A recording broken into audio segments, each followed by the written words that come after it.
Bentar ya, sekalian nunggu yang lain. Saya lagi nunggu Gojek juga.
Ya, udah.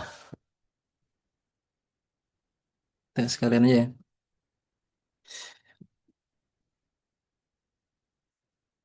Ya, Bismillahirrahmanirrahim. Nawaitu tu'alluma wa ta'lima wa tazakkura tazkira wa naf'a wal intifa wal ifadat wal istifadah wa hassalat tamasuk bi kitabillah wa sunnati rasulillah wa da'wata ila sabilil huda wal jihad wa nasrat dinil islam ibtiga wajhillah subhanaka la ilma lana illa ma 'allamtana innaka antal alimul hakim. Allahumma anfa'ni bima 'allamtani wa 'allimni ma yanfa'uni wa zidni ilma warzuqni fahma. Alhamdulillah ala kulli halin. Allahumma inni a'udzubika min ilmi la yanfa' min qalbi la yakhsha wa min nafsi la tashba wa min da'atil istajib laha. Allahumma atina nafsa taqwaha zakkiha anta khair man zakkaha anta waliyuha wa maulaha. Ya, bismillahirrahmanirrahim. Assalamualaikum warahmatullahi wabarakatuh. Alhamdulillah. Alhamdulillahillazi anzala as-sakinata fi qulubil mu'minin liyazdadu imanan ma'a imanihim. Allahumma salli wa sallim ala nabiyyina wa syafi'ina wa maulana Muhammad sallallahu alaihi wasallam. Ya, teman-teman, ini ya senantiasa ya terucap daripada lisan kita ucapan syukur sekaligus sekaligus pujian ya dalam kalimat yang luar biasa. Alhamdulillah rabbil alamin. Semoga senantiasa Allah menambah nikmatnya dan kita terus membuktikan yang terbaik daripada syukurnya ya. Kita maksimalkan terus dari apa yang Allah udah kasih gitu. Dan termasuk nih kita di udah masuk tahun baru ya, ini tanggal 1 ya. Luar biasa, semoga kita terus diistiqomahkan ya. Teman-teman pada liburan ya. Ya, itu mudah-mudahan tak mengganggu ya suaranya. Ya, eh, semoga kita selalu dalam perlindungan Allah ya, sehat-sehat semua gitu ya. Terus kita yang terbaik untuk maksimal ya, belajar gitu. Salat serta salam juga kita aturkan pada uswah hasanah kita, Nabi Allah Muhammad SAW. Ya, siap-siap. Ntar meeting relay kita geser jam. Oh, siap. Semoga kita bisa beritiba ya dengan itiba yang paling utama, bukan yang sederhana, dan dilayakan sebagai umat beliau yang mendapatkan syafaatnya. Terima kasih juga pada keluarga beliau, sahabatnya, umatnya sampai akhir zaman yang perjuangkan Islam dan teman-teman semua gitu. Semoga kita senantiasa dibimbing gitu ya, dengan senantiasa berdakwah juga, mengambil setiap apa yang Allah tunjukkan gitu jalan-jalannya ya. Sebagaimana mungkin nanti yang kita baca, hayya lana min amrina rasyada. Allah senantiasa bimbing langkah-langkah kita mengemban mungkin dakwah ini dengan bahagia ya, bagi teman-teman yang udah berjuang dan yang belum juga, senantiasa di pundaknya dan dijaga terus, yang mengharap ridha Allah ya, dan jaga terus keikhlasannya. Semoga Allah tutup aib kita ya, guru-guru kita dan kita semua juga, setiap urusan kita dilancarkan ya, dimudahkan.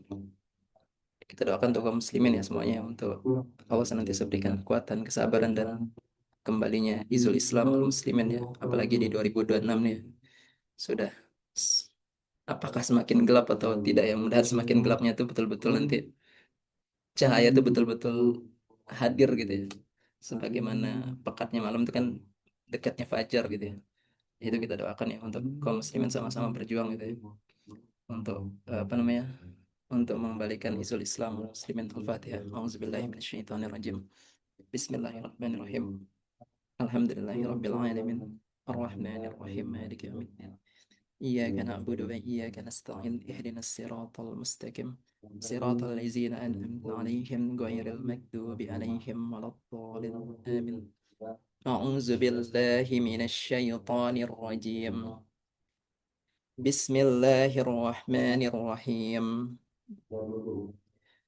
الحمد لله الذي أنزل على عبده الكتاب ولم يجعل له عوجا قيما لينذر بأسا شديدا من لدنه ويبشر المؤمنين الذين يعملون الصالحات أن لهم أجرا حسنا ماكثين فيه أبدا وينذر الذين قالوا اتخذ الله ولدا ما لهم به من علم ولا لآبائهم كبرت كلمة تخرج من أفواههم إن يقولون إلا كذبا فلعلك باخع نفسك على آثارهم إن لم يؤمنوا بهذا الحديث أسفا إنا جعلنا ما على الأرض زينة لها لنبلوهم أيهم أحسن عملا وإنا لجاعلون ما عليها صعيدا جرزا أم حسبت أن أصحاب الكهف والرقيم كانوا من آياتنا عجبا إذ أوى الفتية إلى الكهف فقالوا ربنا آتنا من لدنك رحمة وهيئ لنا من أمرنا رشدا اللهم ارحمنا بالقرآن واجعله لنا إماما ونورا ورحمة اللهم ذكرنا منه ما نسيت وعلمنا منه ما جهلت وارزقنا تلاوته وآناء الليل وأطراف النهار واجعله لنا حجة رب العالمين صدق الله العظيم وصدق رسول الكريم. Ya teman-teman, ini ya kita mulai ya. Ini udah masuk ke tahapan, kalau namanya tuh ada tiga marhalah ya, ada tiga tahapan dalam dalam dakwah yang dicontohkan sama Rasulullah itu ya. Pertama ada taskif wa takwin gitu ya, yang kalau kita bahas sebelumnya tuh itu dari apa namanya, dari periode dakwah terbatas gitu ya. Terus masuk kepada tafaul mal ummah namanya, interaksi dengan umat dan perjuangan politik gitu ya. Itu di dakwah terbuka sampai nanti didapetin juga pemboikotan ya yang kemarin kita bahas gitu ya. Nah, ini masuk sebenarnya di ranah eh, yang lebih terlihat sebenarnya. Sebenarnya pencarian tolabun nusrah itu kayaknya udah sebelum daripada ini gitu ya. Tapi ini udah apa? Ini bagian daripada marhalahnya juga ya. Mencari tolabun nusrah gitu, mencari pertolongan gitu ya. Karena dianggap ya Mekah itu udah eh, apa posisinya tuh udah terlalu jumud gitu ya kalau bisa dibilang, nggak menerima daripada dakwah, jadi perlu untuk pertolongan gitu ya.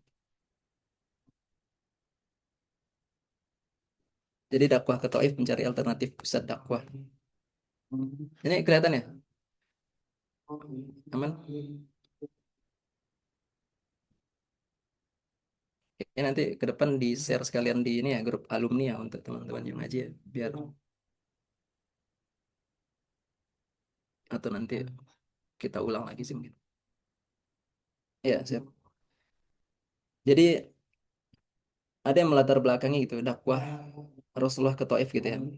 Jadi perjalanan dakwah Rasulullah SAW itu ya, ke Taif terjadi setelah kaum muslimin ya. Itu keluar dari masa pemboikotan ya, yang sebelumnya kita bahas gitu.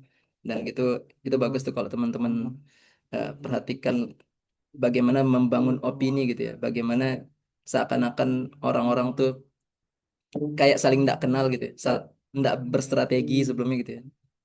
Eh, Terus membantu melepaskan kaum muslimin dari pemboikotan gitu. Itu keren sekali itu.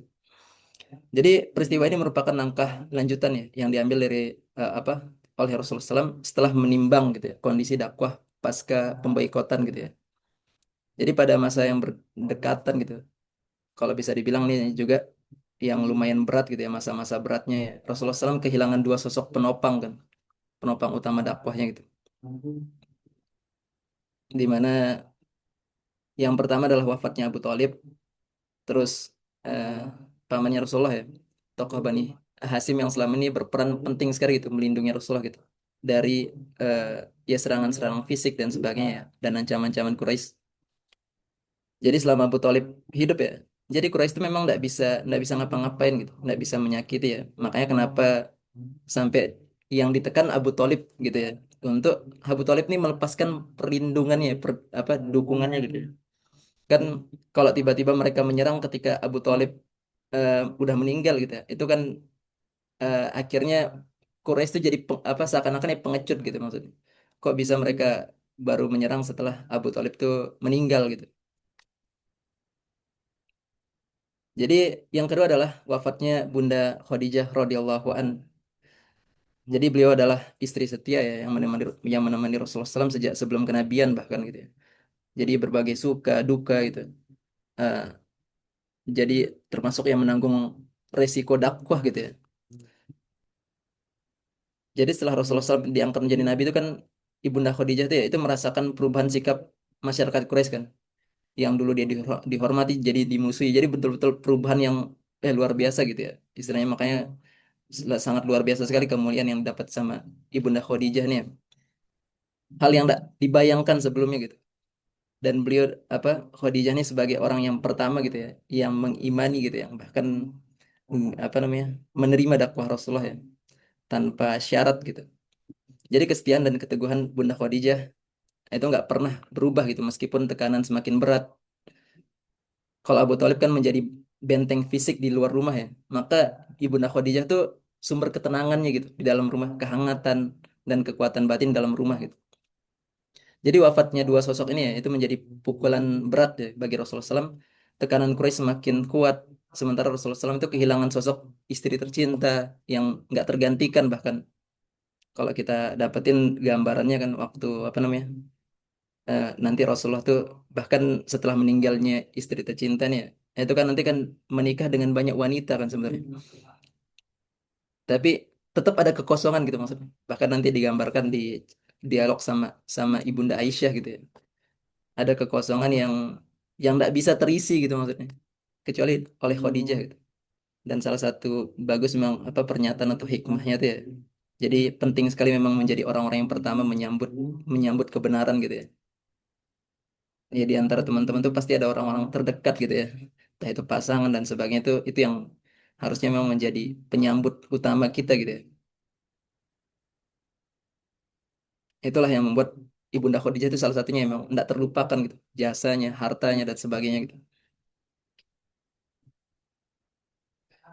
Jadi em, kondisi Mekah gitu ya waktu itu ya, baik secara eksternal maupun internal semakin terasa sempit dan berat bagi kelangsungan dakwah itu. Makanya apa peristiwa Isra dan Mi'raj gitu ya. Itu terjadi pada masa yang berdekatan kan. Apa Yaumul Hazan gitu ya. Ya hari-hari penuh kesedihan ya kalau nggak salah. Jadi setelah pemboikotan itu ya, itu kan Rasulullah itu dihibur lah kalau bisa dibilang. Jadi peristiwa semua ini semua peristiwa tadi ya itu saling berkaitan gitu ya. Sepanjang nanti yang apa yang kita pelajari sebelumnya bahkan yang sampai sekarang gitu ya. Itu eh, berkelindan gitu ya. Nggak ada yang terputus gitu. Membentuk rangkaian yang tidak bisa dipisahkan bahkan nanti sampai apa dari dakwah ke Taif ini juga salah satunya. Jadi dakwah di Mekah itu kan menghadapi jalan buntu gitu ya. Orang-orangnya jumud tidak mau nerima dakwah bahkan sampai ya tidak bisa lawan pakai otak ya pakai otot gitu ya. Ancaman pembunuhan tetap ada, ruang gerak semakin terbatas gitu ya dan dakwah membutuhkan pendekatan baru jelas gitu ya.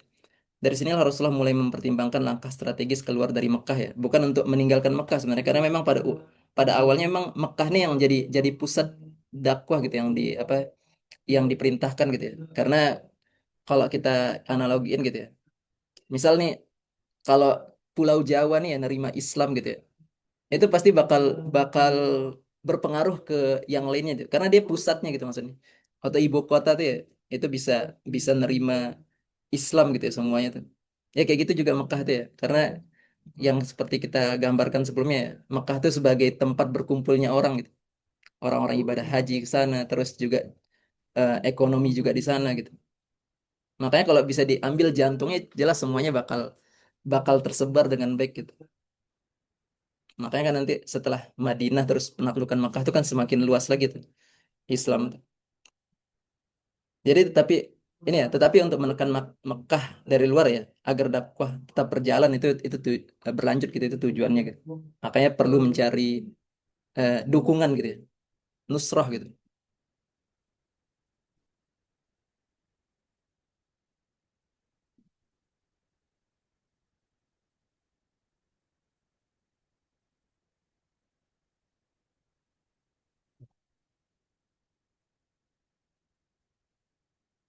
Taif. Jadi perjalanan dakwah Rasulullah ya ke Taif itu ya apa merupakan solusi strategis gitu yang ditempuh Rasulullah SAW agar dapat menjaga kelangsungan dakwah. Jadi Rasulullah ini betul-betul ya sunnatullahnya ya mungkin ya sunnahnya gitu ya. Itu berstrategi gitu ya. Itu enggak serampangan, enggak sporadis gitu ya dalam dalam geraknya betul-betul pertimbangan yang matang gitu ya dan strategi yang luar biasa gitu.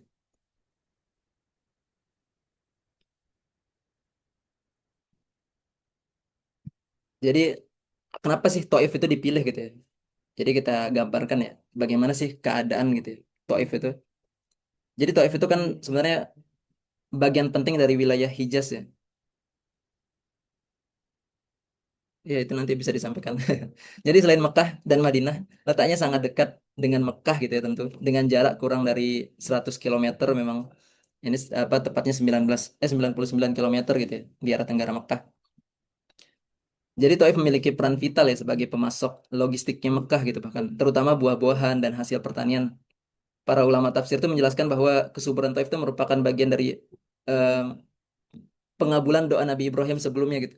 Nabi Ibrahim alaihissalam yang ketika meninggalkan apa namanya ibunda Hajar gitu ya di sebuah tempat yang tidak ya bahkan tidak bertanaman gitu ya tidak ada tanaman kan apa di surat Ibrahim tuh eh, wa iz qala Ibrahimu rabbi ja'al hadzal balada amina wajnubni wa baniya an na'budal asnam ya. Itu kan lanjutannya sampai situ tuh. Dia apa Nabi Ibrahim tuh minta keturunan ditempatkan di tempat itu dan terus juga ya dia apa Allah jaga gitu.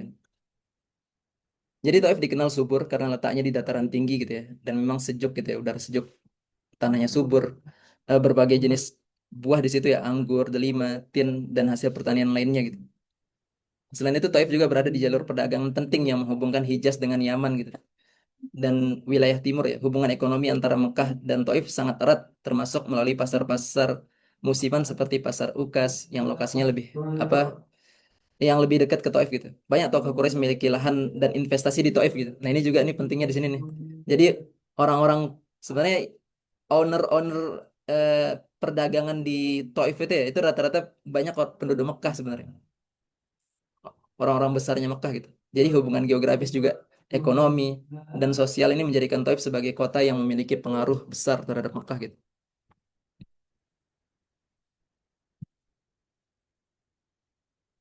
Nah, bagaimana sebenarnya ini ya, apa yang diharapkan kan sebenarnya. Jadi dari orang-orang Taif apa a'udzubillahi minasyaitonirrajim wa qalu laula nuzila hadzal Qur'an ala rajulin minal qaryataini azimin. Qaryataini azim. Mereka berkata mengapa Al-Qur'an ini tidak diturunkan kepada pembesar dari salah satu dari dua negeri sebenarnya, Makkah atau Taif gitu. Jadi itu pertanyaan mereka gitu, kenapa kepada Rasulullah gitu. Jadi kan harapan mereka itu sebenarnya ya salah satu yang terkuat di Mekah itu siapa namanya? Walid bin Mughirah ya. Harusnya diturunin ke dia aja. Kenapa kenapa harus kepada sosok Rasulullah gitu? Itu yang di apa namanya? Yang mereka pertanyakan gitu ya.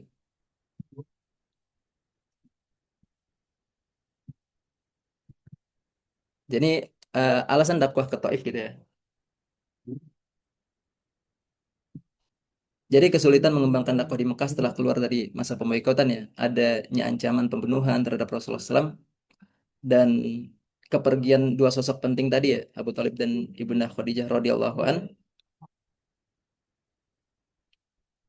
Itu salah satu yang apa namanya? Jadi alasan gitu ya. Terus enggak? Ah benar. Siap. Apa dakwah ke Taif ya itu bukan sekedar upaya memperluas dakwah keluar Mekah sebenarnya tapi memang fokusnya memang Rasulullah masih di Mekah gitu hanya memang butuh pertolongan ya lagi-lagi tadi ya. Jadi Rasulullah ini selama 10 tahun berdakwah sebenarnya di apa eh, di Mekah ya ini masuk ke tahun ke-11 sebenarnya ini datang ke apa ke Taif itu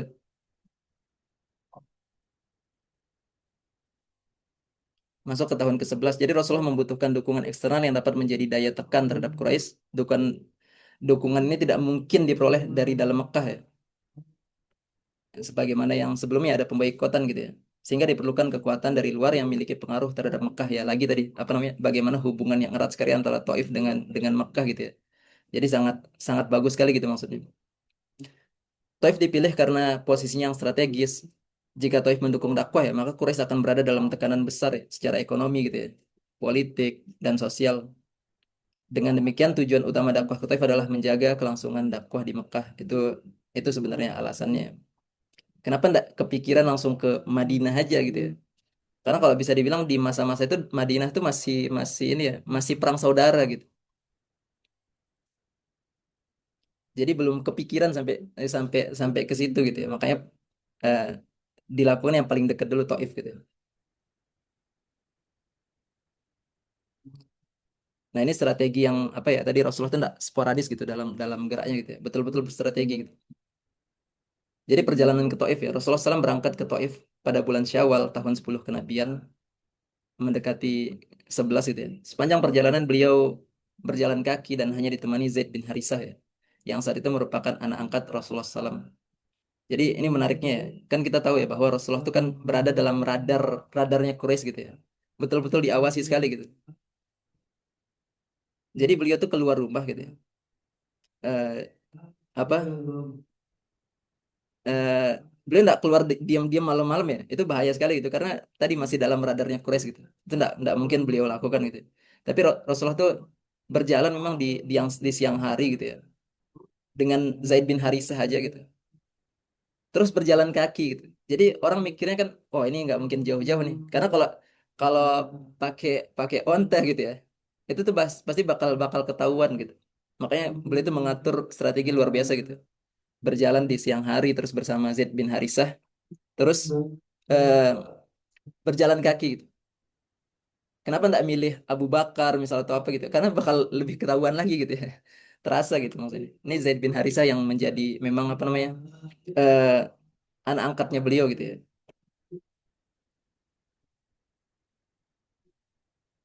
Jadi memberi kesan gitu bahwa perjalanan tersebut tidak penting dan tidak beresiko gitu, sehingga tidak menimbulkan kecurigaan besar di Quraisy.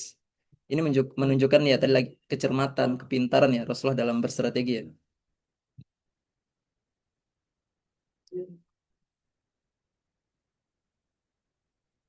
Tapi wallahualam ya terkait ini ya terkait informasi bahwa mungkin benar Rasulullah itu berjalan tapi nanti di pertengahan naik naik onta ya karena memang lumayan jaraknya jaraknya ke Taif tadi gitu.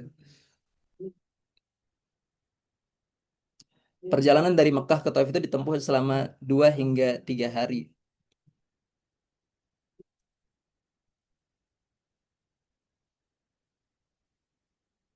Jadi apa sih aktivitasnya Rasulullah di Taif gitu ya?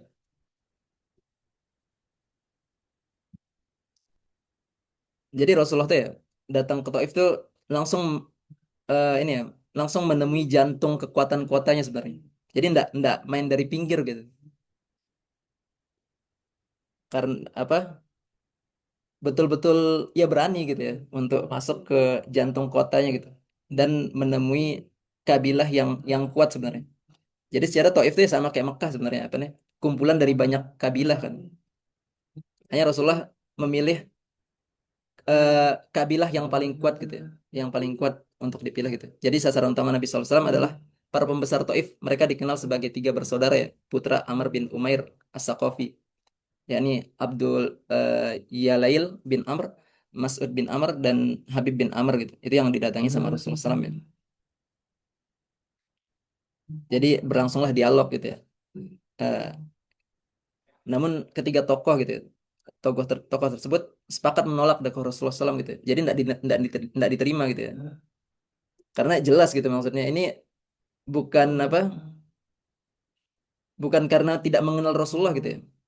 Tapi karena lagi-lagi ini konsekuensinya luar biasa gitu maksudnya. Mereka tuh harus berhadapan dengan bangsa Arab gitu ya. Atau bahkan tadi Mekah gitu yang jadi investornya mereka gitu.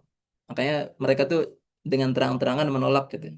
Tapi Rasulullah minta izin gitu ya. Ya kalau gitu eh, boleh aku apa menyampaikan dakwah ini ya di ya orang-orang yang apa menetap lah. Rasulullah minta menetap gitu ya untuk menyampaikan kepada orang-orang yang biasa-biasa gitu ya.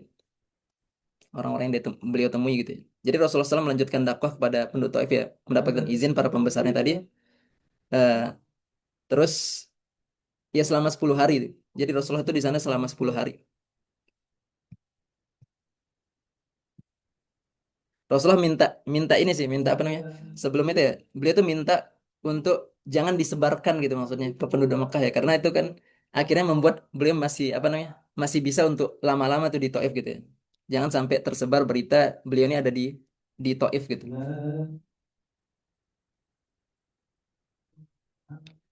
Jadi Rasulullah mendatangi pasar dan tempat-tempat keramaian di setiap sudut kota. Namun tidak ada yang penduduk Taif yang mau memeluk Islam ternyata.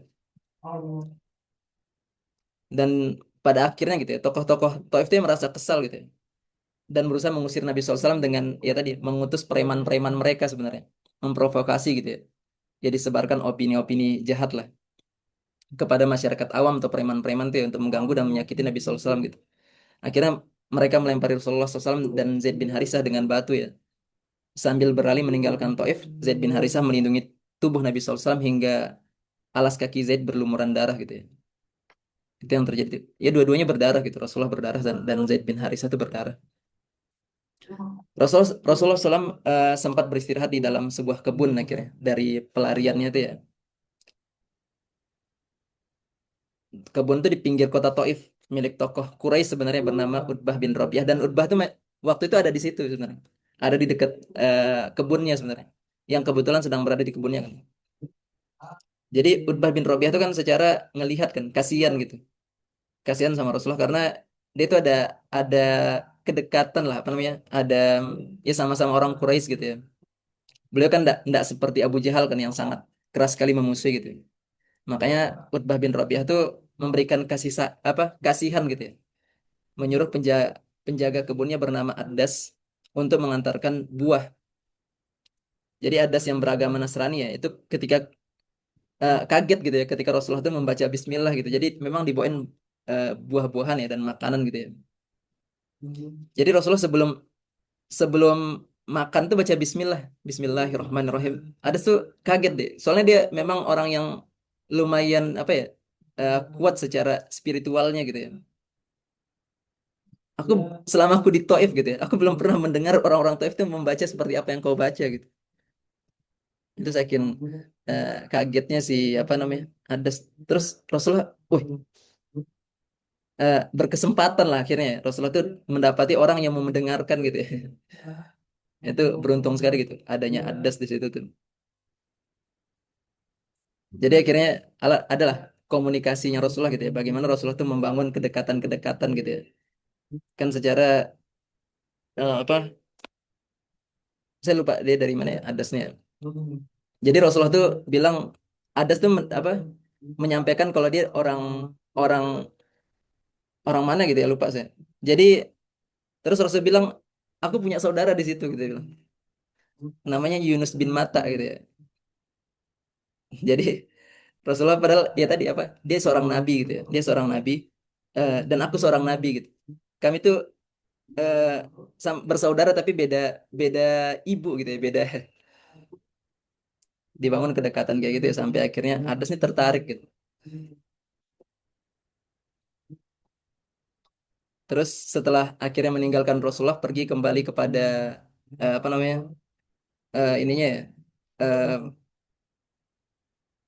bosnya tadi ya Utbah bin Rabi'ah gitu ya. Itu Utbah tuh udah menaruh kecurigaan gitu ya. Wah ini kayaknya dia ke kontak lah pasti apa. Kayaknya dia eh, apa nerima gitu ya dakwahnya Rasulullah gitu. Karena dilihat kesenangan gitu dari wajahnya Adas ya, ada sesuatu yang berbeda gitu. Karena kan jelas ya Rasulullah itu luar biasa sekali dalam dalam komunikasinya ya, mempengaruhinya tuh luar biasa gitu. Dan inilah apa salah satu apa ya kalau bisa dibilang ya, secara lahiriah kalau bisa dibilang ya, dakwah ke Taif itu kan memang gagal gitu kelihatannya gitu ya. Kan enggak ada yang siap mendukung kan. Bahkan ya Rasulullah tuh sampai sampai dilempari batu gitu, mengalami perlakuan kasar gitu. Tapi hakikatnya peristiwa di Taif ini ya, itu serat sekali gitu dengan hikmah yang banyak sekali gitu ya, kalau bisa dibilang ya. Jadi dakwah itu nggak selalu diukur dengan hasil yang instan gitu ya. Tetapi dari ketaatan pada perintah Allah dan kesungguhan dan dalam menempuh jalan yang benar tuh ya itulah sebenarnya caranya gitu. Bagaimana kita tetap konsisten gitu ya. Tetap ya lagi-lagi terus memperbaiki diri kita gitu ya.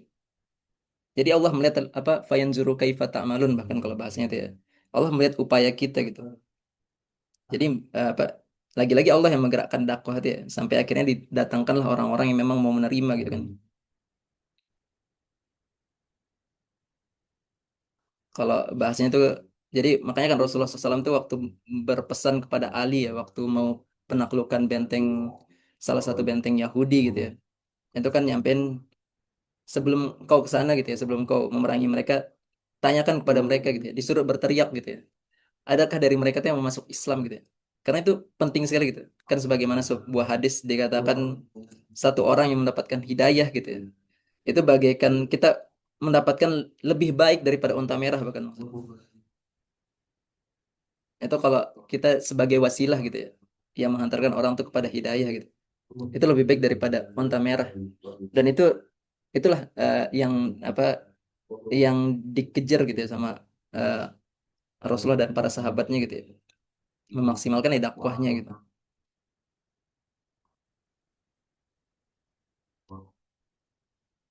Ya kalau bahasanya saya juga pernah sekali gitu ya ketemu sama orang yang waktu itu tiba-tiba langsung saya ajakin ya di Rumil gitu ya, di Rumilnya Yong aja gitu ya. Dia tuh baru pertama kali beli beli baju ini, baju apa, baju koko gitu maksudnya. Jadi kalau bahasanya teman-teman tuh, kita tuh kayak inilah sebenarnya kita ketika dakwah tuh ya, kita dapetin orang-orang yang mau menerima gitu ya. Itu kayak kayak seakan-akan tuh kita tuh dapat dapat poin gitu ya, dapat poin gitu. Itu kan lomba-lomba dalam dalam hal seperti itu ya. Ya ibarat kayak kita main game tuh gitu. Dapat sesuatu yang luar biasa gitu. Jadi bisikan pengaduan dan jawaban dari langit gitu ya. Akhirnya dari setelah ditolaknya tadi ya, Rasulullah itu kan mengadu kan sebenarnya. Ini bagus nih sebagai doa gitu ya teman-teman ya. Jadi bagaimana Rasulullah itu mengadu, Allahumma ilaika ashku do'fa quwwati wa qillata hillati wa hawani 'alan nas. Jadi ya Allah, hanya kepadamu aku mengadukan kelemahanku gitu, ya. Terbatasnya upayaku dan ketidakberdayaanku menghadapi manusia gitu ya. Ini secara diartikan gitu ya. Ya Arhamar Rahimin. Jadi Rasulullah itu meminta gitu ya untuk apa namanya? em,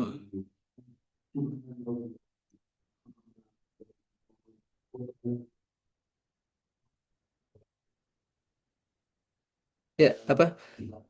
Ya Arhamar Rahimin ya. Engkaulah Tuhan hamba-hamba yang tertindas gitu ya. Engkaulah Tuhanku, kepada siapakah engkau hantarkan aku gitu ya. Kepada orang yang jauh gitu. Maksudnya penduduk Taif yang melempariku dan atau kepada musuh yang dimaksud di sini Quraisy gitu ya. Yang selama ini memusuhiku gitu. Yang sepenuhnya menguasaiku bahkan. Jadi artinya segalanya itu dikendalikan oleh mereka gitu. Yang disampaikan sama Rasulullah SAW gitu ya. Makanya Rasulullah itu harus keluar gitu dari kendali mereka ya di Mekah itu. Tapi apa kata Rasulullah gitu ya? Kemudian gitu ya. Namun selama engkau tidak murka kepadaku gitu ya.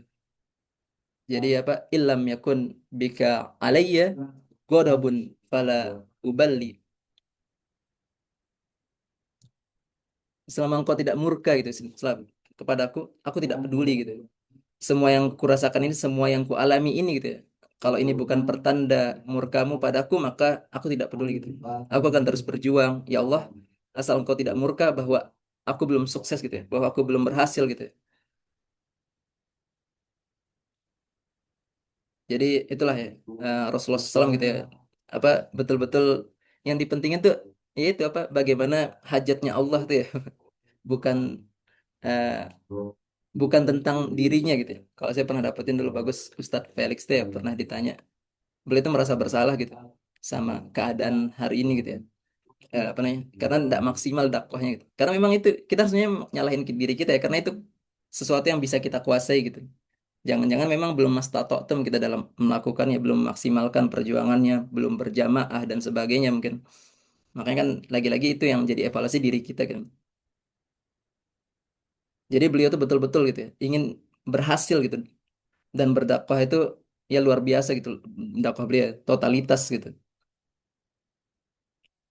Tapi kenyataannya ya sampai titik itu kan apa begitu sulit gitu ya bagi beliau gitu. Artinya beliau itu merasakan belum tercapai gitu. Rencana-rencananya belum belum jelas ke depannya. Belum terlihat yang apa bahwa dakwah ini ya akan betul-betul berkembang, diterima.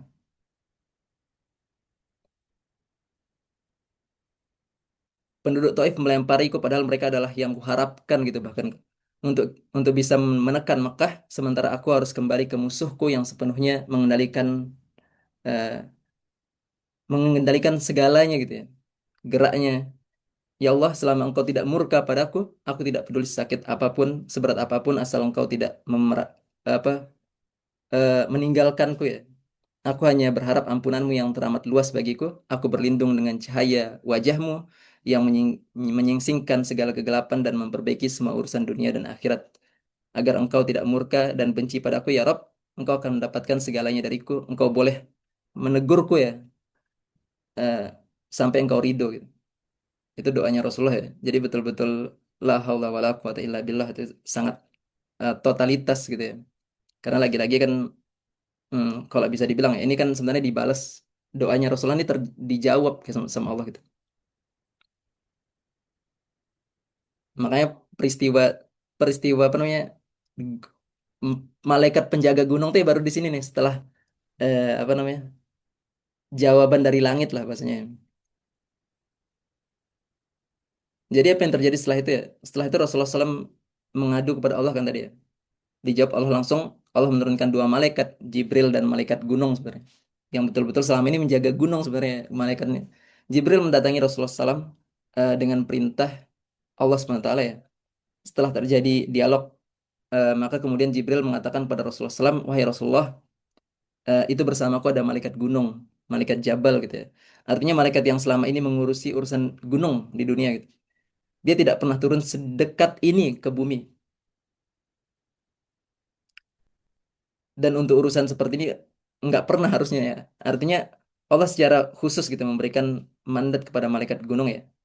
Karena aduan aduan Rasulullah tadi gitu, aduanmu gitu ya. Karena pengaduanmu itu, maka kemudian malaikat gunung mengucapkan salam kepada Rasulullah SAW. Kata malaikat gunung, gini, apa, Tuhanmu telah mendengar pengaduanmu ya, dan Tuhanmu telah memberikan wewenang mandat kepadaku agar aku menerima apapun instruksi atau perintah darimu. Jadi engkau mau apa ya wahai Muhammad gitu. Apa yang kau inginkan gitu terhadap musuh-musuhmu. Rasul diam gitu. Permintaanmu apa gitu? Ini yang apa, eh, mau diapakan gitu musuh-musuhmu tuh. Rasulullah masih diam gitu ya. Sampai malaikat gunung sendiri yang memberikan opsi ya. Apa? Bagaimana kalau aku menimpakan gitu ya. eh, Membalikkan dua gunung Mekah itu ke atas mereka gitu. Artinya membinasakan mereka dengan menimpakan dua gunung Mekah tadi ya. Eh, Al-Ahsyabain, yaitu Jabal Al-Kubais dan Jabal eh, Kuaikin. Jadi dua gunung yang mengapit area utama Masjidil Haram gitu ya, dan sekitarnya gitu.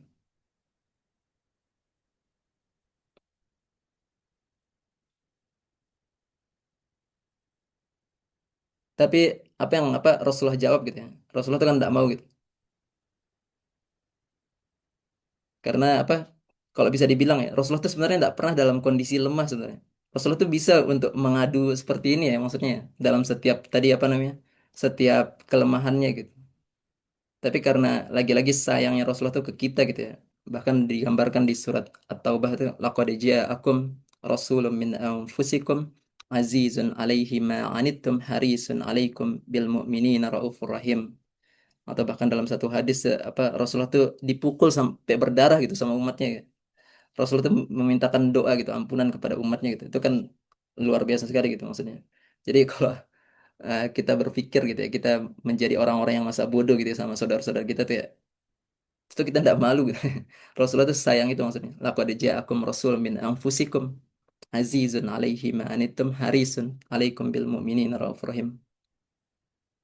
Jadi kata Rasulullah jangan gitu ya. Kenapa? Seandainya mereka tidak mau masuk Islam, menolak dakwah, aku akan terus mendakwahi mereka karena aku masih berharap keturunan mereka ada yang mau menerima masuk Islam gitu ya. Artinya aku akan sebari mereka gitu ya. Sabari mereka kalau dibinasakan kan jelas selesai gitu ya. Jadi kalau dibinasakan urusan Rasulullah SAW, pada mereka itu selesai gitu. Tapi sekarang lah ya, siapa yang kemudian akan menerima Islam setelah itu, eh, ya jelas nggak ada gitu. Kalau apa, kalau itu terjadi gitu ya tadi ya, maka Rasulullah itu berharap gitu ya Pak, ya keturunan mereka lah yang akan menerimanya gitu. Ya ini dijawab kan akhirnya doa tuh, sampai kita dapetin ada orang-orang hebat sebenarnya yang lahir di apa namanya, dari rahim kota Taif gitu ya.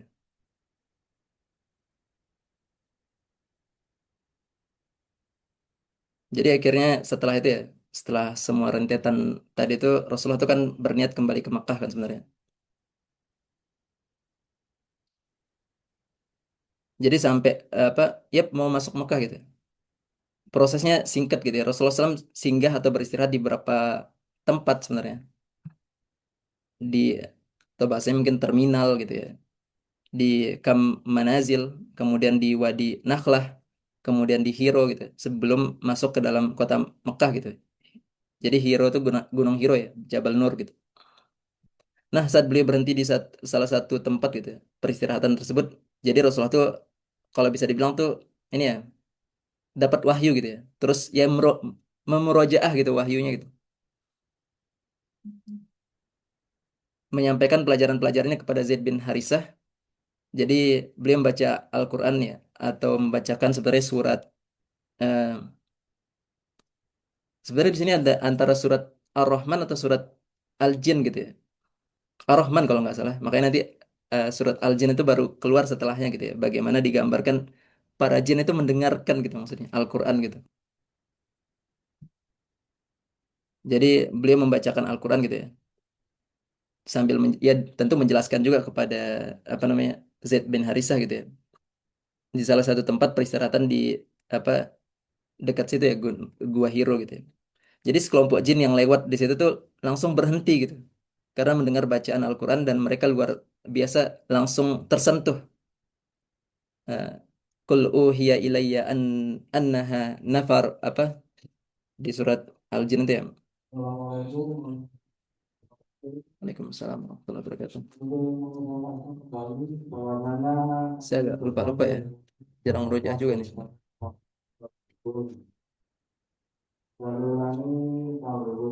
Amin. Antum aja jarang murajaah, marah apalagi aku.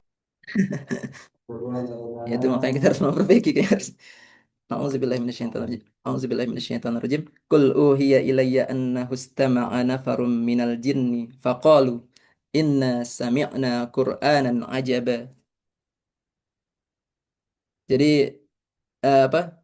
Beberapa jin gitu mendengar gitu ya, dengar gitu. Bahkan apa? Enggak cuman sekali gitu ya.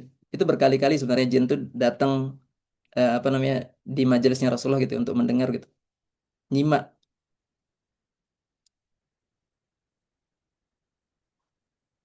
dan akhirnya masuk Islam gitu semuanya digambarkan di surat Al-Jin itu kan sebenarnya. Jadi Rasulullah SAW dikabari oleh Allah, Rasulullah nggak tahu ya sebenarnya sesuatu yang gaib ya, bahwa ada jin yang ikut mendengarkan dan itu sebagai hiburan lagi bagi Rasulullah gitu. Jadi kalaupun manusia tuh sebebal itu yang nggak nerima gitu, ya. Ternyata ada makhluk lain tuh yang menerima gitu, ya jin gitu. Berarti yang nggak nerima, Hah? Kenapa? berarti yang nggak nerima. Lebih buruk dari jin mungkin ya. Nauzubillah. Kayak gitu sih. Jadi itu apa itu membuat Rasulullah bahagia, bahagia lagi gitu maksudnya. Setelah sebelumnya dapat si Adas, terus ternyata ada para jin itu yang masuk Islam gitu ya. Makanya nanti kan disinggung sebenarnya itu di surat Ar-Rahman sama surat Al-Jin gitu ya. Orang-orang penduduk Mekah itu yang ya Quraisy itu yang bebal gitu ya.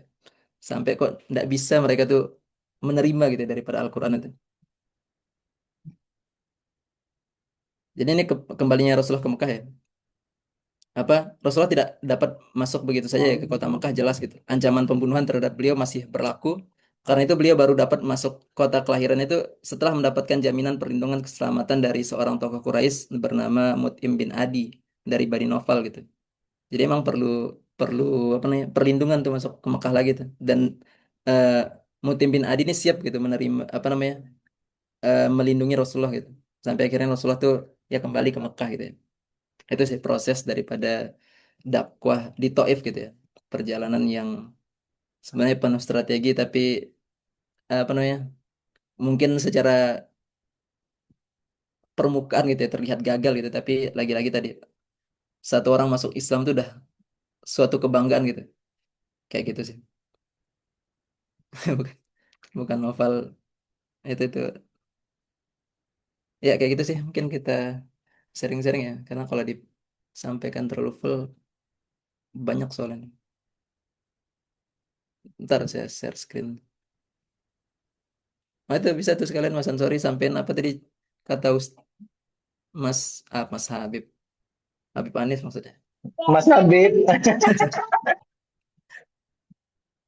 Enggak, kemarin aku dengerin kajian Habib Nah, Muhammad pas ngejelasin kenapa kok Isra Mi'raj itu Nabi Muhammad tuh diajak keliling sama sama Allah itu di- ya peta alur hidupnya manusia sampai di mm, akhirat kan, padang mahsyar ini dan sebagainya. Itu buat ini katanya.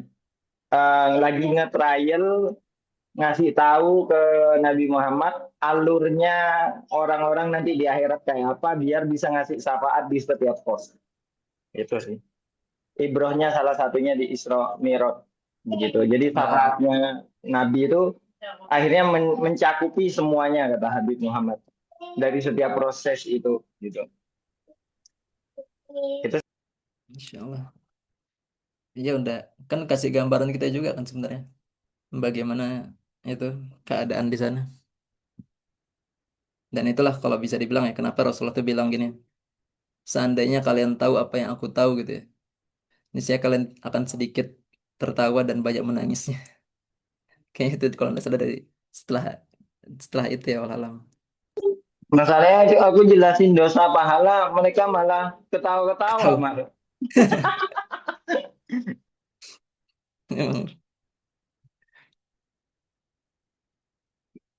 Gimana udah di scan kalau udah di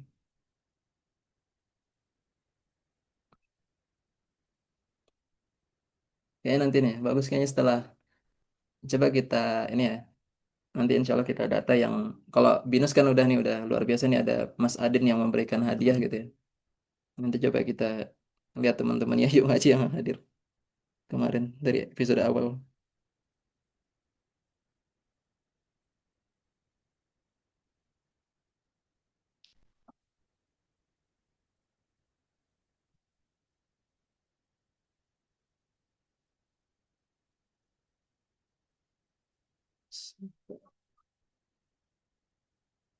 Wah, antum pakai eh, ini apa Zoom ini nanti Mas? Enggak aman udah zoomnya Oh, udah ada.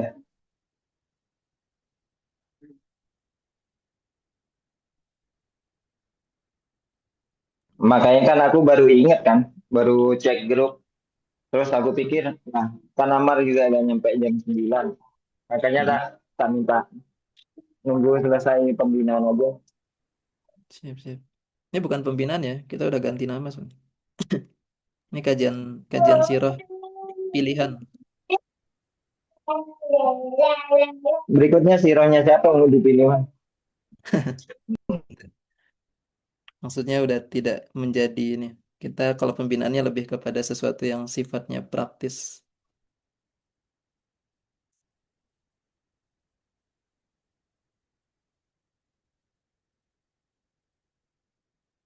Rojab. Bulan Rojab. Bulan Rajab Isra Mi'raj itu. Iya, kita lagi di ini ya, lagi di bulan Rajab. Barik lana fi Rajab Sya'ban barik Ramadan. 16-17 Isra Hmm. Januari, Januari. Entah, kita lagi mengkaji sirah.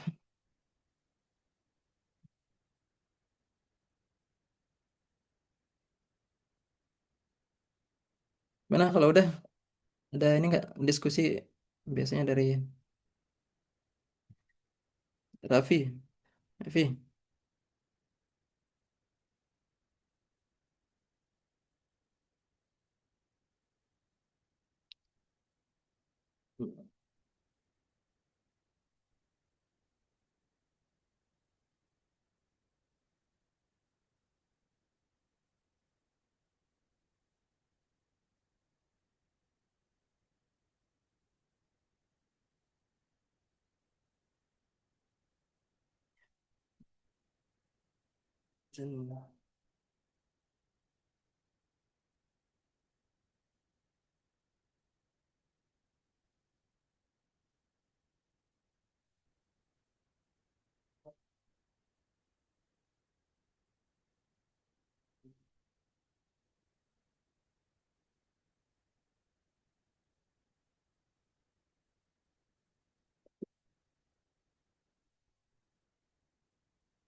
Raffi, Raffi, nggak ada Raffi ya?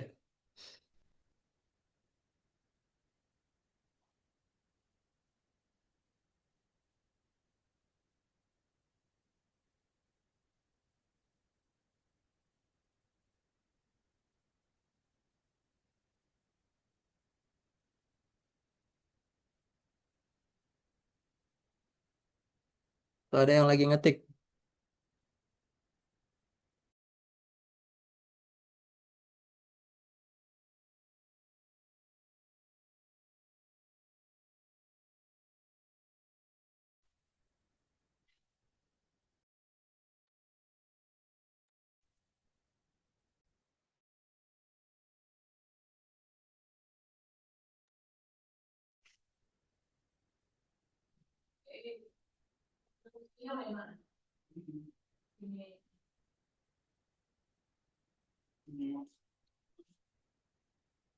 Gimana Mas Falah atau siapa nih?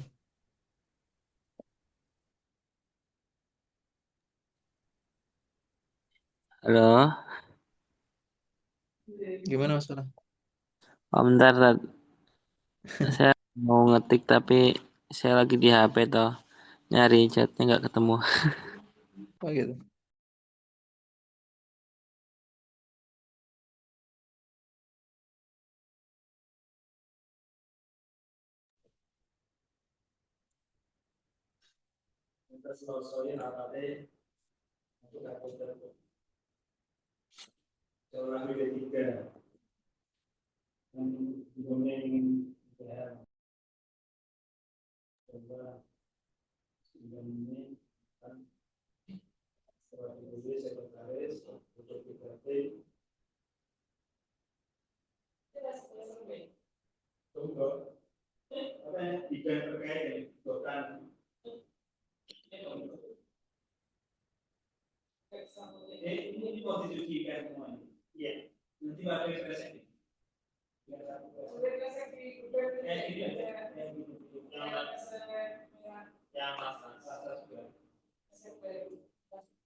Ya. Masih ngetik kan Falah?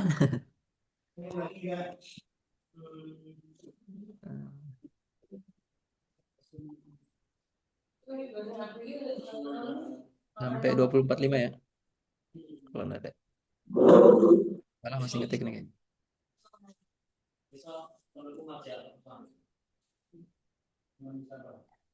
Nabi Muhammad. Novel Masyadat. Ini saya kira novel novel Mahadika sebenarnya. Ternyata anak Binas.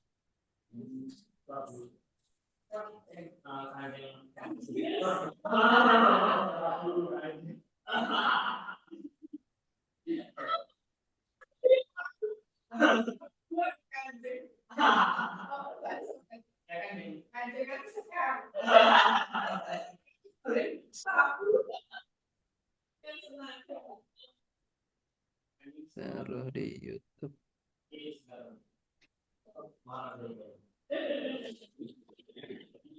Pak Ayu, siapa Ayu Fika, Yazid Bahroni.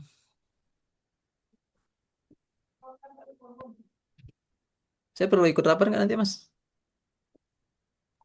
Bebas boleh.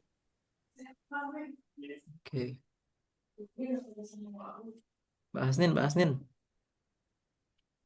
Kenapa Mas Amar? Nggak ada maksudnya. Saya tidak mengikuti dari awal, jadi saya tak paham nih. Nah itulah gunanya bertanya. Akhirnya kan kita ngulang lagi nanti dari awal. Nah, masalahnya saya bingung mau Bahaya. tanya apa. Pertanyaannya Hasnin nanti bisa jelaskan dari awal.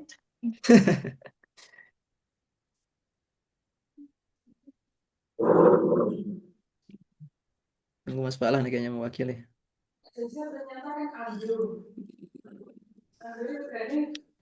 Selamat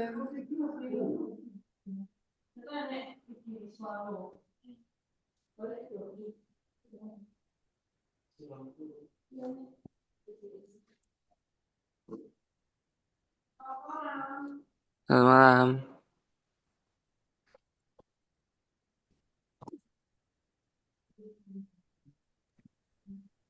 Open mic aja malah.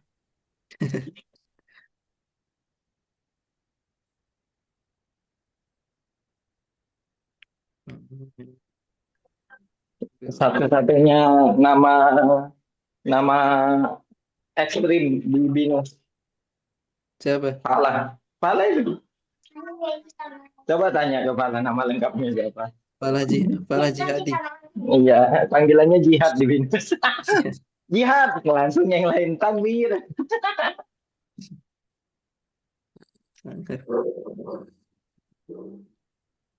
Bagus nama. Hmm. Pantesan ini apa nih? Hmm, Foto profilnya Arroya.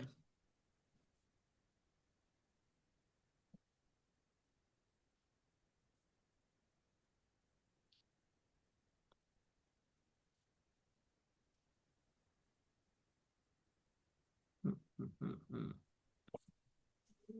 Tuh ada yang mau nyampaikan insight gitu ya mungkin ya.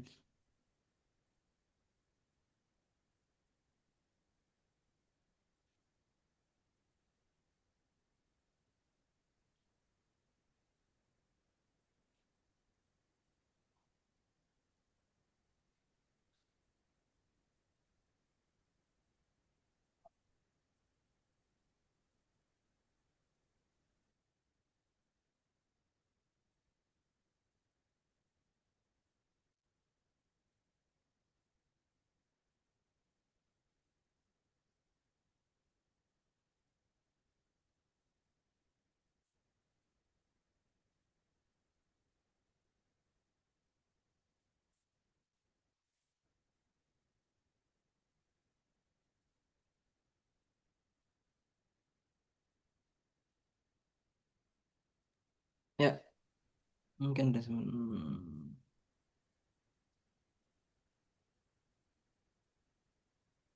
Oh ya,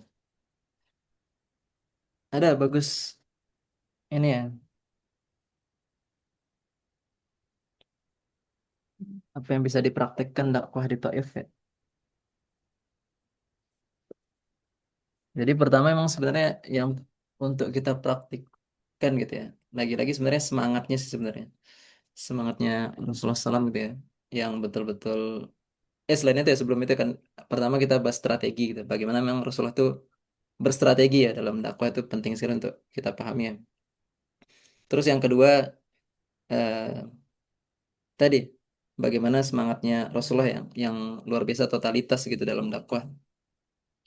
Sampai-sampai tadi ya apa namanya itu tidak menjadi sesuatu yang apa namanya gini ya kalau dulu saya juga pernah gitu ya saya menyalahkan orang-orang gitu ya apa namanya gini eh ya nih mereka tuh liberal gitu sih dan sebagainya gitu jadi fokus kita tuh ke orang lain gitu padahal ya kita harusnya fokus ke diri kita gitu maksudnya jangan-jangan memang upaya kita memang masih belum belum maksimal gitu makanya Rasulullah tuh dalam doanya tadi mengadu gitu ya. Allahumma alaika ashku da'faku wati wa qillata hilati wa hawani 'alan nas gitu ya. Jadi bahkan punya komitmen lagi ya asal Allah tuh ndak murka gitu asal Allah tuh ridho gitu ya dia bakal ngelakuin lagi yang terbaik gitu karena bahasanya nanti kan sebenarnya dalam perjuangan tuh ya ada namanya tuh mastatoktum sebenarnya dalam ikhtiar tuh ya, ikhtiar terpuncak sebenarnya itu mastatoktum gitu jadi mungkin tadi memang kita belum maksimal sebenarnya belum semaksimal itu ya tapi tadi ya luar biasanya memang apa eh, ya ada yang menghibur gitu ya tadi daripada dakwahnya Rasulullah tadi jadi satu orang mendapatkan hidayah gitu ya dari sebabnya dakwah kita itu lebih lebih mahal daripada unta merah ya karena tidak semua ya kalau bahasanya mungkin dulu tuh ya tidak semua orang-orang tuh mampu beli unta merah gitu bahkan kalau mampu tuh itu pun juga sulit gitu ya mungkin mendapatkannya kalau nggak salah itu kalau digambarkan mungkin di zaman sekarang tuh lebih mahal daripada antum dapat Ferrari gitu ya, atau apa, atau Lamborghini gitu ya, apa yang paling mahal sekarang, Bugatti gitu ya, itu lebih mahal dari itu tuh. Kita dapat satu orang dapat hidayah gitu. Makanya dimaksimalin aja sebenarnya. Jadi dakwah itu emang Allah yang gerakin gitu. Mungkin kita capek sharing-sharing ke orang ini tapi nggak masuk-masuk ya. Tapi ternyata ada pesan yang nggak sengaja kita kirim dulu ke orang lain ya. Tiba-tiba dia datang ke kita gitu. Itu kan kayak gitu sebenarnya. Jadi emang diupayain aja gitu. Kalau yang bagus tuh ada di buku ini sebenarnya. Di buku mana ya? Muslim Muslim Hebat kalau nggak salah. Jadi ada cerita seorang anak yang semangat sekali gitu. Dia ngebagi nah kayak buletin gitu ya setiap hari Jumat gitu sama ayahnya gitu. Tiba-tiba di hari itu ya setelah Jumat itu dingin sekali suasananya gitu, gerimis gitu. Ayahnya tuh males untuk keluar gitu ya. Tapi anak tuh udah siap gitu, anaknya tuh udah siap pakai pakai jaketnya gitu ya. Wahai ayah gitu ya. Ini buletin yang dibawa tuh apa namanya? Torikul Torikul Jannah gitu ya bahasanya mungkin ya. Jalan menuju surga gitu. Nah, jadi saking saking luar biasanya semangatnya. Dia masih usia 11 tahun. Diceritakan digambarkan di Amsterdam waktu itu. Masih usia 11 tahun. Terus dia bilang ke ayahnya gitu. Saking luar biasanya semangatnya gitu ya. Mencintai semua orang gitu ya. Dia bilang, tapi kan ayah gitu. Masih banyak orang-orang yang berjalan menuju neraka gitu ya. Itu bahasanya ini terlalu keras mungkin apa kasar mungkin bahasa saya. Mungkin di bukunya itu lebih bagus lagi sebenarnya. Hmm. Jadi izinkan saya gitu ya, untuk membagikannya sendiri gitu. Akhirnya dia keluar tuh, diizinin sama ayahnya keluar ke apa ke jalanan gitu ya. Itu sekitar 2 jam dia di jalan gitu ya. Di bagian tinggal sedikit memang sisa daripada buletinnya tadi. Tinggal sedikit. eh, Terus akhirnya dia cobalah datengin setiap rumah gitu, diketok pintunya gitu ya. Sampai akhirnya dapatlah satu rumah yang dia tuh ketok berkali-kali nggak keluar-keluar gitu ya. Sampai ada kayaknya seakan ada yang apa menunjuki dia tuh untuk diam dulu, diam di situ gitu. Ternyata lama kelamaan tuh keluarlah seorang nenek tua gitu ya. Nah, itu apa digambarkan di raut wajahnya itu kesedihan sebenarnya, banyak lagi sedih gitu. Apa yang bisa aku bantu wahai anak anak anak muda gitu ya, anak-anakku gitu ya. Anak kecil soalnya bukan anak muda, sorry. Jadi dia bilang eh, semoga Allah menjaga Anda gitu ya. Dan apa eh, intinya pesan yang luar biasa disampaikan gitu. Jadi di sini saya mau membagikan selembaran gitu atau buletin gitu ya. Jalan menuju surga gitu. Sampai akhirnya ternyata sepekan kemudian gitu ya. Itu ketika pada umumnya gitu ya. Apa namanya? Mereka tuh seorang imam gitu ya. Imam dan khatib tuh turun setelah setelah Jumatan tuh apa? Buat forum untuk orang-orang tuh bertanya gitu ya. Adakah di sini jamaah yang mau bertanya gitu? Ternyata angkat tangan gitu dari barisan wanita gitu ya. Nenek tua tadi sebenarnya angkat tangan gitu ya. Nenek tua tuh angkat tangan. Baru pertama kali aku datang ke sini gitu. Aku mendapatkannya itu dari selembaran yang dibagikan eh, sebelumnya gitu ya. Jadi sebelumnya belum pernah terpikirkan gitu bahwa eh, aku menjadi muslimah gitu. Jadi sebelumnya emang dia kafir gitu. Dia orang nonis gitu ya. Tapi sepekan itu langsung dia masuk masuk Islam gitu. Jadi ada seorang malaikat kecil gitu yang datang gitu ya. Padahal dia waktu itu udah berpikir untuk bunuh diri gitu karena dia udah kehilangan sosok suaminya gitu, ya. Sosok suaminya. Jadi udah nggak ada alasan untuk hidup gitu ya. Dia udah di hari itu dia udah siapin sebenarnya di lantai atas tuh kursi sama sama apa namanya? Sama tali udah mau di apa di lehernya gitu ya. Tapi tiba-tiba dengar suara bel berbunyi gitu ya. Dia batinnya ya sebentar lagi paling pergi gitu ya. Tapi terus berbunyi gitu ya. Bahkan ada ketokan-ketokan gitu. Ya udah akhirnya dia turun ke bawah. Ya tadi ternyata malaikat kecil anak itu ya tanda kutip ya anak itu yang datang terus dibacalah selembaran itu ya. Sampai akhirnya dia memutuskan masuk Islam gitu. Dan itu takbir semua jamaah. Allahu Akbar. Itulah maksudnya semangat dakwah itu kayak gitu tuh. Jadi karena cinta emang apa bensinnya tuh cinta gitu.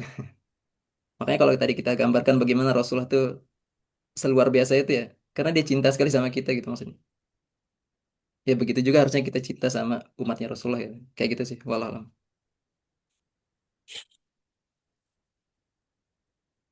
Gimana? Soal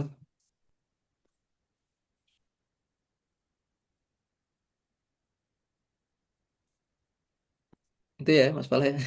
Punya strategi terus memang dimaksimalkan eh, tadi dakwahnya ya dengan cinta gitu. Gitu sih. Kalau nggak ada kita cukupkan ya dengan hamdalah alhamdulillah alamin.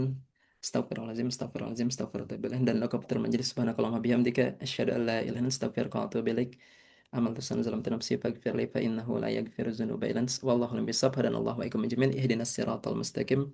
Assalamualaikum warahmatullahi wabarakatuh. Ya, syukran ya. Terima kasih Mas Amar. Siap, siap.